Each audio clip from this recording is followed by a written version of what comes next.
Welcome to my kitchen. Today, we're making a classic Italian dessert crostata. This rustic tart is filled with sweet apples and tangy marmellata. It's the perfect treat to share with friends and family. Let's get started. Crostata is all about simplicity and fresh ingredients. Don't worry if it's not perfect. The imperfections are what give it character. Imagine the aroma of baked apples and cinnamon filling your kitchen. Soon, you'll be enjoying a warm slice of this Italian delight. Let's gather our ingredients. You'll need flour, like the kind we use for pasta. Grab some sugar for sweetness. We'll use cold butter cut into cubes. Don't forget 1 large egg. We'll need juicy apples peeled and sliced. And of course, a jar of your favorite marmellata. I love using apricot or blackberry. First, we make the dough. In a large bowl, combine the flour and sugar. Add the cold butter cubes.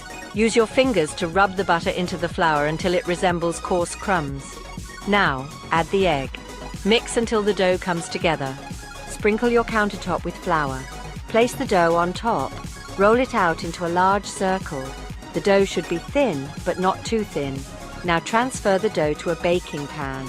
Gently press it into the bottom and sides of the pan. Preheat your oven to 350 degrees Fahrenheit, 175 degrees Celsius. Now let's fill our crostata. Arrange the sliced apples in the center of the dough, spoon dollops of marmellata over the apples, fold the edges of the dough over the filling, creating a rustic border. Bake the crostata for 45 minutes. It's ready when the crust is golden brown and the filling is bubbly. Let it cool slightly before serving. Serve warm with a scoop of vanilla gelato or a dollop of whipped cream. Enjoy the sweet and tangy flavors of Italy. For more delicious recipes like this one, visit our website and follow us on social media. Buon appetito!